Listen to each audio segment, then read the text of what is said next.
इस समय के लिए जो समय आपने हमें दिया खुदा, इस घड़ी के लिए हम तेरा दिल की गहराइयों से प्रभु तेरा धन्यवाद करते हैं। प्यारे प्रभु जी, हम तुझसे प्रार्थना करते हैं आज जितना वचन हो मेरे खुदा बंदा हो तेरी पवित्र आत्मा के द्वारा हो मेरे खुदा, हमारे जीवन में तेरा वचन 100 गुना फल लेकर आए। जितनी अंधकार की ताकत है वचन को चुराने की कोशिश करे खुदा बड़े यीशु के नाम से वो नाश होने पाए। पवित्र आत्मा जी, मैं तुझसे प्रार्थना करता हूँ तेरा वचन प्रभु हमारे और हमारे बंधनों को तोड़े, हमसे बात करें। हम मांगते हैं खुदा यीशु के नाम, आमीन। हालेलुया। आइए हम सभी अपनी बाइबल को खोलेंगे यिर्मयाह की किताब, यिर्मयाह की किताब उसका 29 आयत।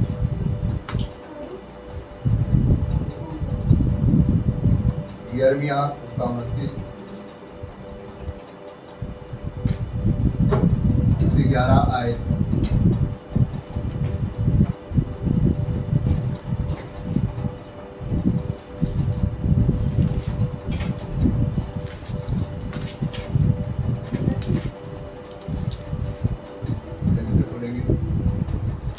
यिर्मयाह का 29:11 आयत।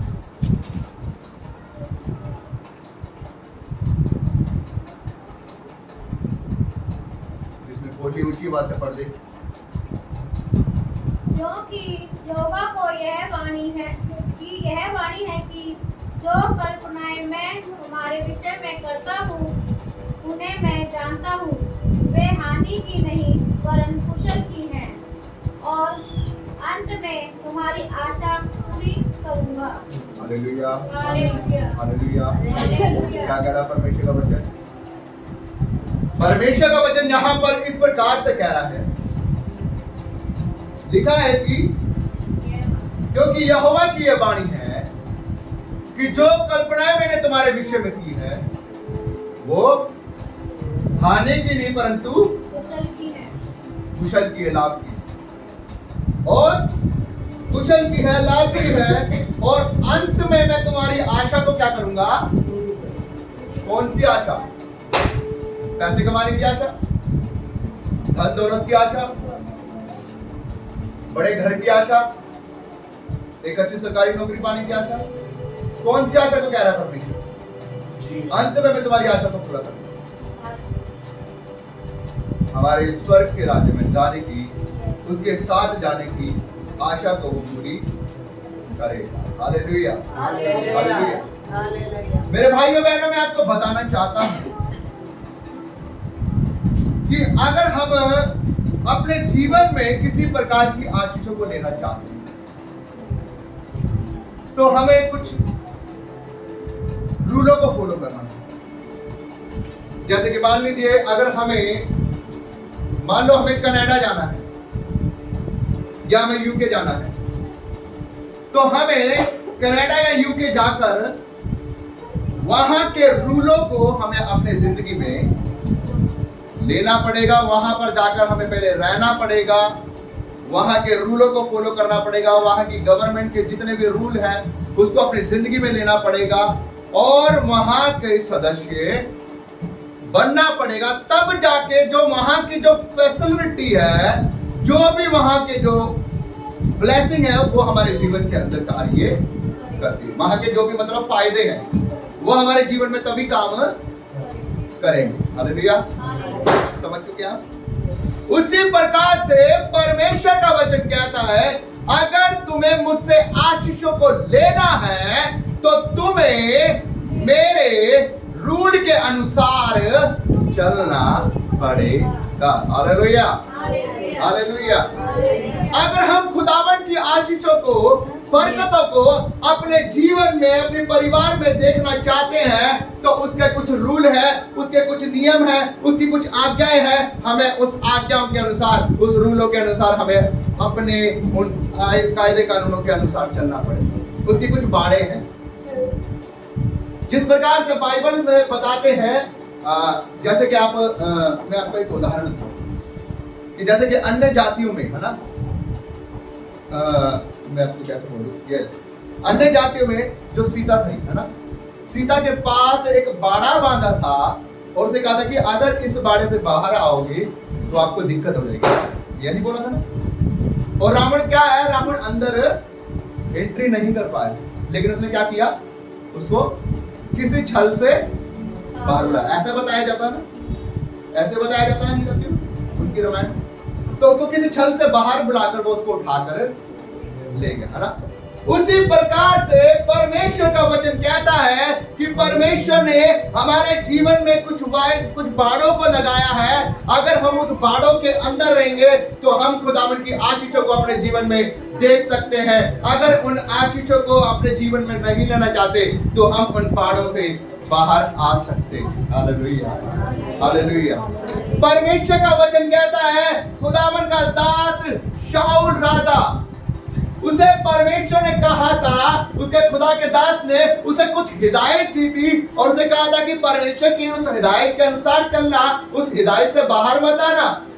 लेकिन उसने परमेश्वर के दास शमूएल की बात को अनसुना करके उसने लोगों के बारे में सोचकर, परमेश्वर के बारे में ना सोचकर उसने परमेश्वर के दास की हिदायत को तोड़ा। और जब उसने खुदा के दास की हिदायत को तोड़ा, बाइबल बताती है वो उस बाड़े से बाहर आया और उस बाड़े से बाहर आने के बाद क्या हुआ, उसकी कौम हारी और वो अपनी ही तलवार के द्वारा क्या हो गया, नाश हो गया। हालेलुया। बाइबल बताती है कि खुदावन ने परमेश्वर के दास को, जिसका नाम शिमशोन था, परमेश्वर ने उसे कुछ हिदायत दी थी, उसे कुछ रूल बताए थे कि देख, तू कभी भी, तेरी ताकत तेरे बालों के अंदर है, तू अपना भेद कभी भी किसी को मत देना, तू कभी भी मेरी आज्ञाओं से बाहर मत जाना। जिस दिन तेरे बाल गए उस दिन तेरी ताकत गई, उस दिन खुदावन का हाथ तेरे ऊपर सौंप जाएगा। उसकी कमजोरी थी वे विचार, उसकी कमजोरी थी लड़कियां, उसका मन हमेशा कभी किसी लड़की पर कभी किसी लड़की पर आ जाता था। एक दिन ऐसा ही हुआ जब वो किसी लड़की के प्रेम में फंस गया, रात को उसने अपनी सारी भेद की बातें उस लड़की को बता दी। और बाइबल इस प्रकार से बताती है, जब वो उस लड़की की बाहों में सो रहा था आधी रात को, उस लड़की ने कैंची लेकर उसकी सारे बालों को काट दिया। और बाइबल बताती है जैसे ही उसने बालों को काट दिया उसकी ताकत चली गई, परमेश्वर का हाथ उसके ऊपर से हट गया। और बाइबल बताती है आधी रात को परिस्थिति लोग आए और वो जब उठा तो उसने देखा कि मेरी ताकत तो है ही मेरे अंदर, अब मैं उनको नहीं हरा सकता। उससे पहले बाइबल बताती जब तक उसके बाल थे, परमेश्वर का हाथ उसके सर के ऊपर था, उसने गधे की हड्डी के जबाड़े की हड्डी से उसने 1000 लोगों को मारा। उसे कितने भी लोग क्यों नहीं पकड़ने आते थे, वो सबको पछाड़ देता, सबको मार देता। क्यों? क्योंकि परमेश्वर की सामर्थ उसके अंदर थी। लेकिन जब उसने परमेश्वर की हिदायत को तोड़ा, जब उसने उस बाड़े को तोड़ा, जब उस बाड़े से बाहर, उस रूल से बाहर पैर रखा, तब ही खुदावन का हाथ उसके ऊपर हट गया और वो हार चुका। हालेलुया।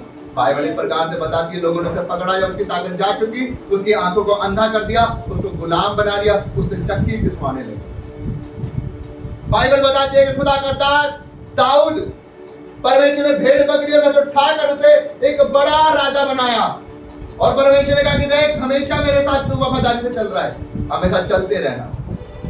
और लेकिन बाइबल बताती जब वो अपने महल की छत के ऊपर घूम रहा था, टहल रहा था, उसने एक स्त्री को नहाते हुए देखा और उसके पाने की चाह में क्या किया, परमेश्वर की उस हिदायत को, उस आज्ञा को उसने क्या करा, तोड़ा और उससे बाहर आया। तभी क्या हुआ, उसके ऊपर यहोवा की तलवार लटकी और क्या हुआ, उसकी फैमिली में चलने लगी। बाइबल बताते जिस लड़की से उसने शादी करी उससे एक बेटा उत्पन्न हुआ, उसका वो बेटा मरा और साथ ही साथ उसका जो लड़का था दूसरा, वो उसके पीछे पड़ गया।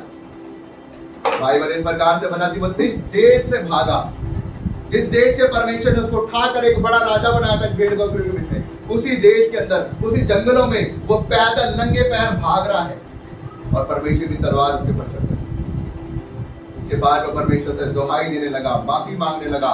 भजन संहिता 51 में मेरे भाइयों बहनों, मैं आपको ये बात समझाना चाहता हूँ, आज अगर हम परमेश्वर के वचन के अनुसार नहीं चल सकते, अगर हम उसके हिदायतों को तोड़ते हैं, हम उसके वचनों से बाहर आकर काम करते हैं, हम परमेश्वर की आशीषों को अपने जीवन में नहीं देख सकते।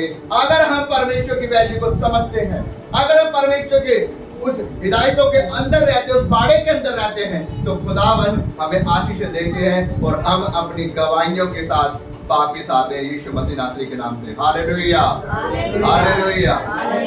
आपकी गवाही आपके हाथों में है। क्या आप अपनी गवाहियों को लेना चाहते हैं कि नहीं लेना चाहते?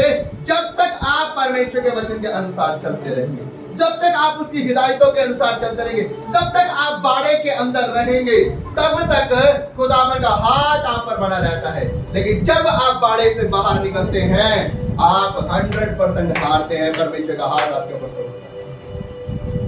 परमेश्वर का वचन बताता है कि एक बूढ़ा नबी को परमेश्वर ने क्या कहा, उसको एक अपनी बात बताई। परमेश्वर ने कहा कि जा इस्राएल के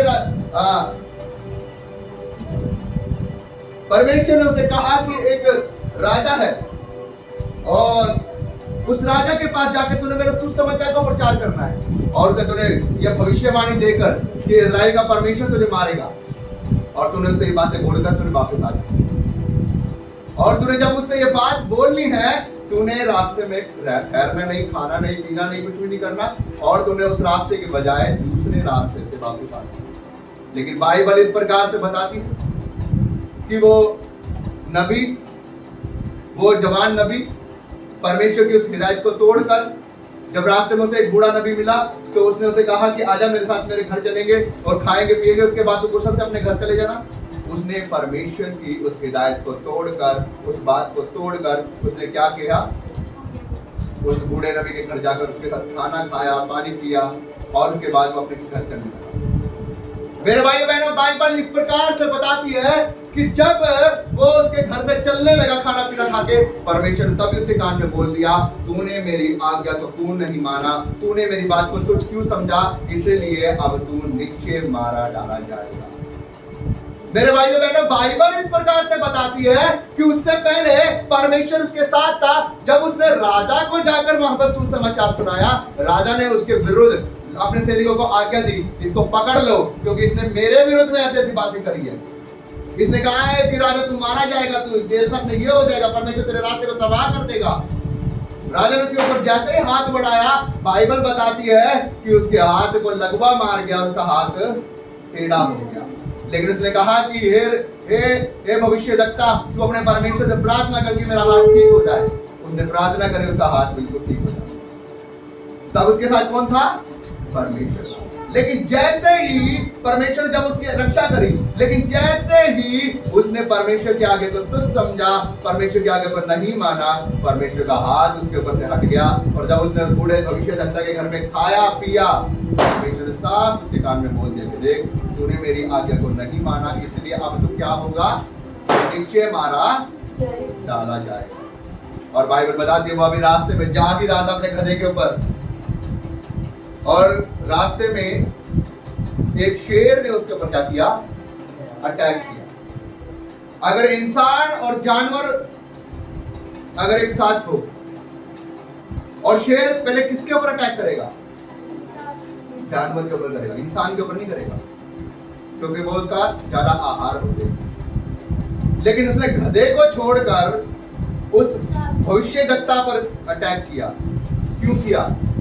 क्योंकि वो जो अटैक था वो शेर की ओर से नहीं, वो शैतान की ओर से ऊपर उसके ऊपर अटैक था। और जब शैतान ने उसे मारा तो परमेश्वर ने उसकी सहायता नहीं की, उसके ऊपर से अपना हाथ। जब वो राजा को सुसमाचार सुनाने गया था, परमेश्वर क्या कहते, राजा ने उसके विरुद्ध हाथ बढ़ाया, उसका हाथ क्या हो गया था? लकवा मार गया था। जब भविष्यद्वक्ता के ऊपर किसका हाथ था? परमेश्वर का। लेकिन जब उन्हें परमेश्वर की आज्ञा को तोड़ दिया, जब शैतान ने उसके ऊपर अटैक मारा, शेर ने उसके ऊपर अटैक मारा, शैतान ने, तो क्या हुआ? परमेश्वर ने उसको नहीं बचाया, क्योंकि परमेश्वर अपना हाथ उसके ऊपर थे। परमेश्वर ने तो पहले बोला था अब तू मारा डाल जाए। इसलिए मेरे भाइयों, मैं आपको बताना चाहता हूं, अगर हम परमेश्वर की आज्ञा के अनुसार नहीं, अगर हम परमेश्वर के बाड़े से बाहर निकलते हैं, अगर हम उसकी हिदायतों को तोड़ते हैं, जो वचन की बातें कहती है हम उसके अनुसार नहीं चलते, अगर हम उसे छोड़कर हम दूसरी चीजों के पीछे भागते हैं, हम हर वो काम करते हैं जो परमेश्वर का वचन हमें बार बार वार्निंग दे दे के रोकता है, तो हम क्या करते हैं? अपने जीवन में परमेश्वर के हाथ को हम नहीं देख पाते, फिर शैतान हमारे ऊपर अटैक मारता है, हम अपने जीवनों में संघर्ष को लेकर आते हैं, फिर हम आते हैं कि पास्टर जी हमारे जीवन में दिक्कतें आ गई, ये परेशानी आ गई, कृपया करके आप हमारे लिए प्रार्थना कर दीजिए। पता नहीं हमारे साथ में ऐसा क्यों हो रहा है, लेकिन हमें कहीं ना कहीं जानने की जरूरत है, क्या हम परमेश्वर की हिदायतों के अनुसार चले हैं? क्या हमने उसके बाड़े से बाहर पैर नहीं रखा है? क्या हमने वो काम नहीं किया है जो परमेश्वर ने हमें करने के लिए मना किया था? उसने कहा था तू विश्राम दिन को पवित्र करके मानना, तू 6 दिन तो काम करना, लेकिन 7वें दिन तू मेरे भवन के अंदर मेरी महिमा करने के लिए होना। तो क्यों फिर आज परमेश्वर के विश्राम दिन के अंदर आप सभी लोग गायब हो जाते हैं? क्यों सबको पहले काम होते हैं? चर्च का टाइम 10 बजे का है, लेकिन हम यहाँ पर 11:15 बजे 10:30 बजे हम घुसना स्टार्ट होते हैं, पहले अपने घर के सारे काम कर लेते हैं, फिर उसके बाद परमेश्वर के भवन में आते हैं। अरे घर को सफल बनाएगा कौन? घर को चलाएगा कौन? घर में आशीष देगा कौन? बरकत देगा कौन? तुम्हारे खाने में, तुम्हारी बरकतों में, तुम्हारे बच्चों में, तुम्हारी पढ़ाई में, लिखाई में, तुम्हारे घर में आशीष देने वाला कौन है? परमेश्वर है। तो हम उस परमेश्वर से दूर रह के किस प्रकार से अपने कामों को सफल बनाएं? कैसे हम अपनी जिंदगी में उन्नति को पा सकते हैं? हमें आज अपनी नौकरी ज्यादा जरूरी है, लेकिन हमें ये नहीं पता कि बोला परमेश्वर ने तू अपनी कमाई को नीचे खाने पाएगा, तेरा भला होगा और तू कुशल से रहने पाएगा। लेकिन हम अपनी कमाइयों को खाना नहीं चाहते। क्यों? क्योंकि हम चाहते कि हमारी कमाइयां किस में जाए? वेस्ट में जाए, दिक्कतों में जाए, परेशानी में जाए। क्यों? क्योंकि हम परमेश्वर के हिदायतों के अनुसार चलते नहीं। और जब हम हिदायतों के अनुसार नहीं चलेंगे तो 100% हमारी जिंदगी में दिक्कतें आनी है, परेशानियां आनी है, फिर हमारी कमाइयां छेद वाली थैली में जाएगी। फिर हम बोलेंगे ये क्या हो रहा है?